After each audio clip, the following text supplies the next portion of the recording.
Wow, that was abrupt. I'm trusting that I'm going to get waved.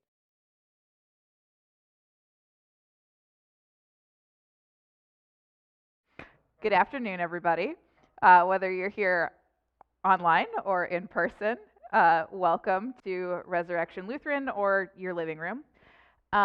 We are going to be learning and hearing about some new children's mental health services that are available in Polk County, which I'm excited about.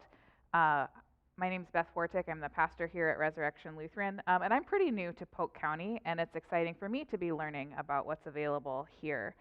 Um, this presentation is coming primarily from AMOS, which stands for a Mid-Iowa Organizing Strategy, which is a growing broad-based organization made up of nearly 40 congregations, nonprofits, and community groups in mid or central Iowa who act together for the common good and have been doing so for 25 years. So the work that we do is always led by volunteer citizen leaders, inspired by the stories that we hear from people in our communities. And so AMOS works to listen to people and to make change. And what AMOS has heard in the last several years especially is an overwhelming need for children's mental health services, especially crisis services. And so those stories drove AMOS to develop this presentation called A Civic Academy to share both what we learned and what changes have been made. So, in this Civic Academy, over these next 20-25 minutes, we want to share where did AMOS start on this issue? What do we know about best practices and current children's crisis services in Polk County? And then for those of you who are here in person, we want to hear more about what you know as is available. For those of you who are online, I think the live chat is an option as you watch the video. If you've got things you want to put into that, feel free and we'll go back and take a look at that once we're done here in person. But what we want to do, right, is to continue to work to make Polk County a good place for children, especially children with mental health needs. Because AMOS is ultimately about action. And so we're going to discuss ways that you can get involved, whether it's through your community group or something else. So we're going to start off with some of the stories that compelled AMOS to take action. And there should now be a video.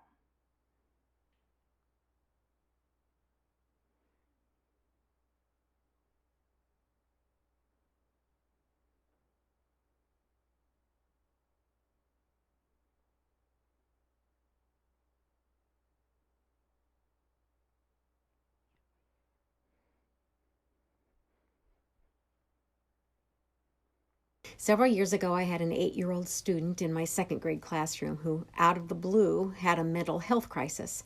She began screaming, knocking over desks, pulling things off bulletin boards, hitting other children, and hitting me. Nothing I said or did helped to calm her, so I sent for the principal. He came into my room and, finding that he too could do nothing to stop her, made the decision to call the police. So 2 uniformed police officers arrived, and they weren't able to de-escalate the situation either. They did the only thing they knew how to do because they had no training on how to handle a child having a mental health crisis, and so that was to call the EMTs. They strapped her to a gurney and wheeled her out of the classroom screaming and crying all the way down the long hall. So not only was she traumatized by the situation, so were my other 25 students who watched the whole thing play out, as well as all the other young students hearing her cries for help as she passed more classrooms on the way out of the building. She was taken to the ER, where she was later released to her mother's care with no follow-through, no resources, no one to give her tools to help her with her mentally fragile daughter.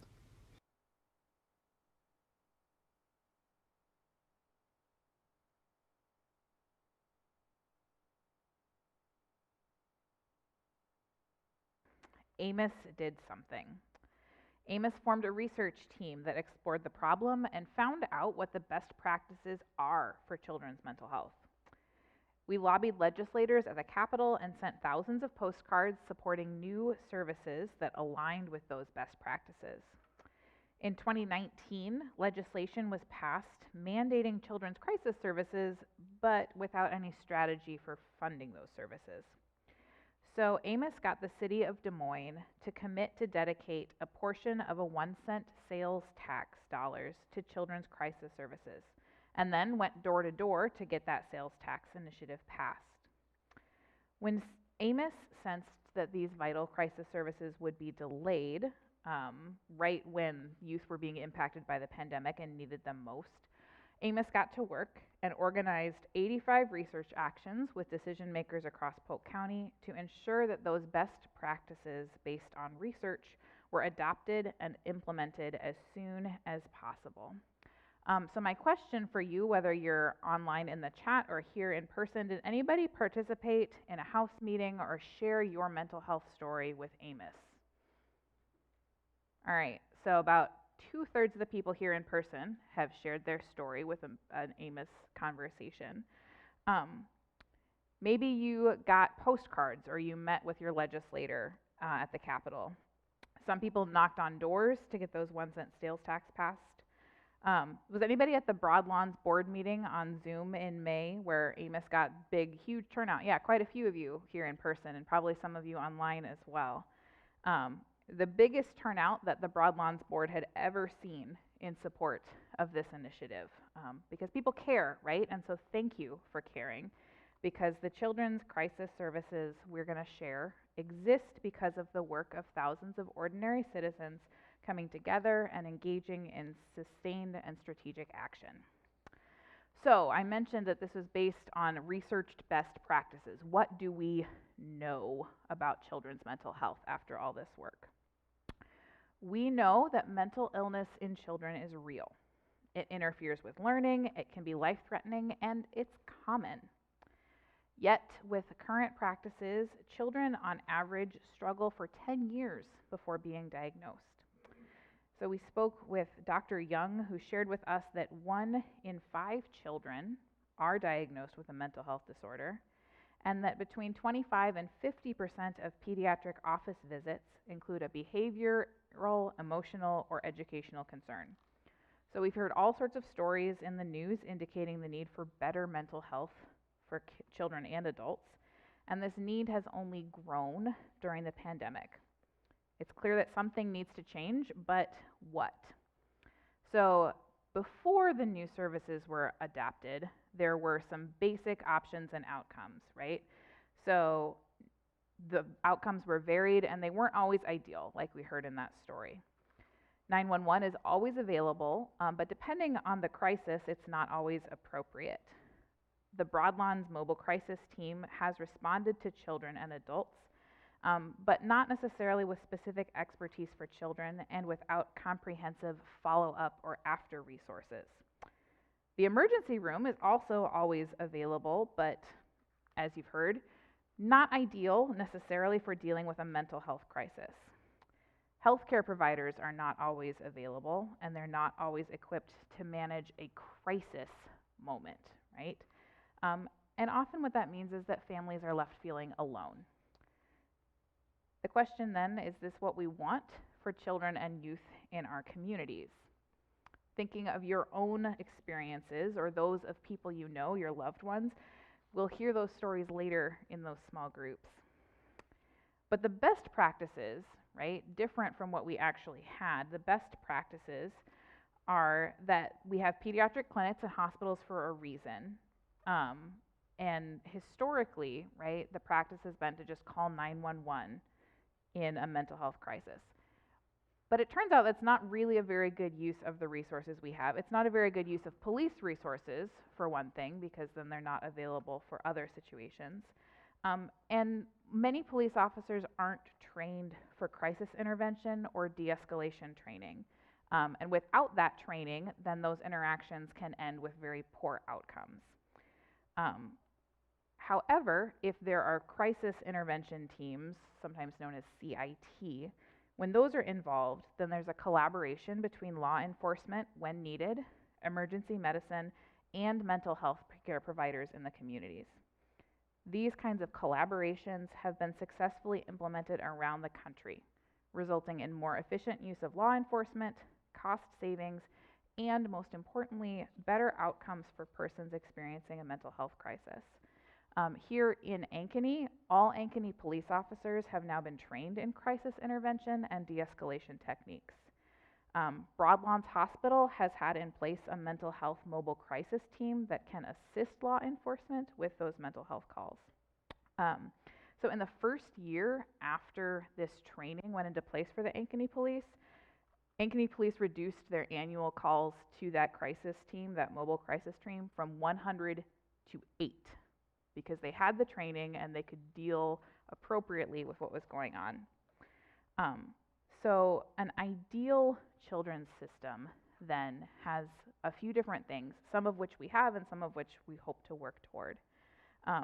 AMOS research revealed a system of best practices that when those are implemented, it works together to provide better care and better outcomes for children. So we shared these findings in many, many conversations with local decision makers, with the intent being to develop a system that would implement these best practices for children's mental health in Iowa. We lobbied our state legislators in person at the Capitol and by mail with thousands of postcards. And so the system that was discovered, right, is that one thing that is needed is an emergency warm line as opposed to a hotline like 911 in a situation where it is not EMT or police required, right, but that there's a person on the other end to talk to. A mobile crisis team that can show up to the scene of an emergency, a short-term crisis observation center, and residential-based stabilization centers that provide a safe home away from home, as well as community-based crisis stabilization with in-home services. All of those things together work really well for children's mental health for the sake of dealing with a crisis response. And so AMOS is really proud that thanks to that research and advocacy, there is a new children's crisis mental health system statewide and here in Polk County, effective July 1st, 2021. Those new services have begun to roll out. And so we want to talk specifically about what that means for us here in Polk County. The Polk County Children's Crisis Services Center system, was built by the community for the community, right? These are our kids that they need the care that is available to them. Services address the range of complex, immediate needs, right? Those emergency crisis moments, seen at the top in red, down to support, prevention, and well-being services in that yellow, and then green as well, right? So all of those together make a good children's mental health system. So to match the complexity and urgency of whatever the particular need is, services vary in complexity and urgency. So there are some services that are in place right now, some that are in development, and some that we don't have in Polk County that we could work toward. So for instance, there's a mobile crisis team that has been in place and is adding more staff to bring in children's expertise in particular and to expand hours. We've also got urgent care, emergency room. There is a 23-hour crisis observation location that is, it's a best practice, but it wasn't written into the 2019 legislation, and so we don't currently have something like that. It would be needed and really helpful so that those kids don't have to just sit in the emergency room, but could be in a place that was well suited to a mental health crisis. We also have some longer stay community-based and residential-based crisis stabilization. It's in place, but the capacity is very limited. There are some long-term intensive family supports, again, currently available to only certain age groups. The capacity is limited. And ongoing supports like outpatient therapy and medication management are chronically understaffed. It is hard to find therapists who have openings available, especially ones with specialties in children. So what does all this mean? It means that when all of these things come together, we end up with a network or a system that meets these needs, whether there's an immediate danger or in situations where immediate safety is not a concern. So we're going to break down each section in a minute, but I just want you to be able to see, right, there's a lot of different pieces that work together in order to have a comprehensive children's mental health So we're going to look at that left-hand part of the system when there's a child in immediate danger to themselves or others. When safety is a concern, we call 911, right? When there is a safety issue, that's the first immediate thing to do. And the plan is that there would be a mobile crisis response team to be available 24/7, right? When you call 911, you explain the situation, right? If there's a person in a mental health crisis, then you'd get the resources that would help with that. So there has been a team in existence for years now responding to adults and children, and they're trained in trauma-informed practices and de-escalation methods, but there are times when it's not available, right? And so the new plan expands service hours and includes a team with expertise in children's response, because kids and adults are different. That team can conduct a crisis assessment and help determine the next steps for children and families. And if a crisis is de-escalated and the child is safe and at home, then there's no need to go somewhere else to an emergency room or another location. And in Ankeny, right, again, I mentioned that the police have been trained in this de-escalation and crisis intervention, which is great, right? So then when they respond to a 911 call, they can respond appropriately to a child in a mental health crisis. And if they need some further expertise, they can continue to call on that Broadlawns Mobile Crisis Team. In Des Moines, there's been a shift in those 911 calls. The police respond to an emergency and can request a mobile health crisis team in the system.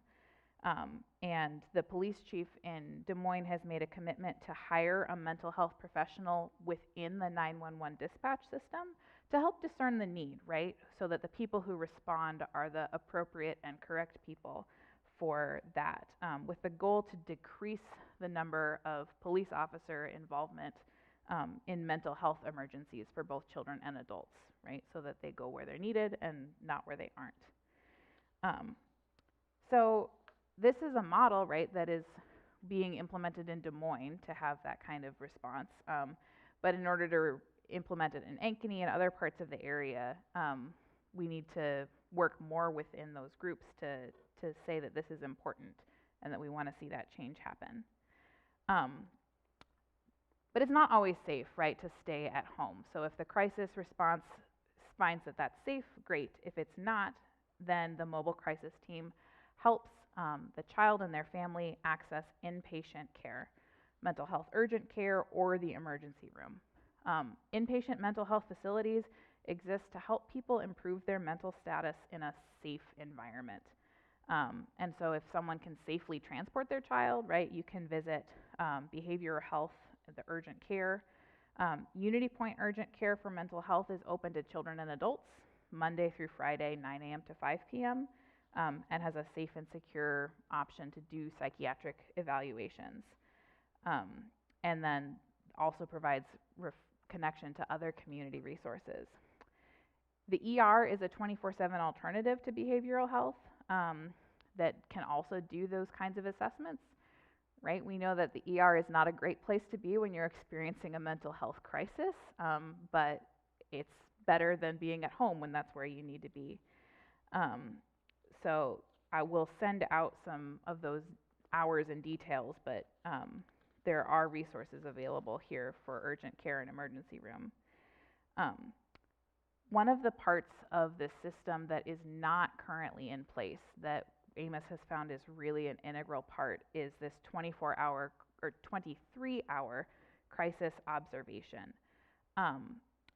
It's a great option for youth who don't require hospitalization. Not every child in a mental health crisis needs to be hospitalized, but very often they do need more support than what can be provided at home or in a brief moment from a mobile care crisis team. It's not required by any legislation, and it's not available anywhere in Polk County. So AMOS is continuing to pay attention to see if there's a way that we can get this into the system, because it's an important part of the best practices. And if that's something that seems important to you, you can join AMOS in that work. So now, moving away from those complex, immediate needs, there's also targeted intervention and supports, that next layer down on that triangle, when immediate safety is not a concern, right? And so in Polk County only, right, if immediate safety is not a concern and you can stay in your home safely for 120 minutes or 2 hours, there's a warm line that you can call, which is 515-288-0818. And that's specifically to connect you with resources in Polk County. So even if it doesn't feel like you needed the police or an EMT, right, that's a number to get those resources. It's answered 24/7 every day of the year, and the service navigators who answer work closely with local with local crisis stabilization programs to offer assistance. And when you call that number, unlike 911, they don't know who you are or where you're calling from, right? They just see the phone number that you've called from, so they can't locate you or things like that if that's a concern, right? So there's a lot more privacy involved with that. And the other thing that is available and part of our system right now is community-based crisis stabilization. So safety is not a concern, but child needs fast on-site care beyond what can be provided at home. Community-based crisis stabilization can be at that home within 2 hours. It's provided by the Easter Seals of Iowa at Camp Sunnyside, but they only have the capacity to respond to 6 calls a day. So that's great for the first 6 people who have a crisis, not so great for number 7. So that's a good resource that could be expanded. And when there's more intensive stabilization needed, the Easter Seals at Camp Sunnyside does have a residential 5-day program. So a child can be referred to residential-based stabilization when the immediate crisis is passed, but there's still more supports needed. It's an alternative to an inpatient setting and can provide a helpful transition through stress. But they have capacity only for 6 children at a time. So again, that is a great resource that's very limited. And there's also some intensive family supports available in Polk County, long-term supports, right, 6 months or more, that can vary depending on the ages of the children and the needs of those families. In Polk County, it's provided by Lutheran Services in Iowa, specifically for children who have a serious emotional disorder and are 0 to 5 years old. So there's a pretty limited window in which families would be eligible for that. But it is there for families with younger children. And there's a provider contract for children ages 14 and older that's in the works and hopefully to be available now in January 2022. But that still leaves a gap for everybody age 6 to 13. So there's a need there for some more services. And then finally, there's a broader sense of services for health promotion, prevention, and well-being. These are the kinds of ongoing supports that help keep someone who's experienced mental illness going on, right? Broader services like outpatient therapy, medication management. And when those are functioning really well, those green level services mean that there's fewer services needed in the emergency and crisis response. But as I mentioned earlier, there's typically a 10-year delay between the average onset of mental illness and treatment for children. Part of that is because of inadequate support level services. If we can improve those and get more access to that, that helps reduce later crisis and provides long-term success, as well as costing a lot less. So, Polk County Health Services has cards and refrigerator magnets available. I think we've got some here today. We can get those shared out with anybody who wants them to the community. But one other number that you should really be aware of, you can put it right in your phone so you have it handy, is the Your Life Iowa, which is a crisis intervention number for the whole state. It's been around for a while. Maybe you've seen the number on like buses or billboards. It's provided by the Iowa Department of Public Health and provides crisis counseling, resource information. You can call. You can also text that number and get responses, which is great. If making a phone call sounds like it's too much, texting is available. So what do we need, right? We've learned that there are new resources available that are doing good things here in Polk County, and also that there's still more work to be done. So, for those of you who joined online, thanks for your attention. Thanks for connecting. If you'd like to connect further, you can reach out and we'll be in touch about how you can be part of more children's mental health work. But I think we're going to kill the live stream with that and then move on to small group discussion here in person. So, thanks.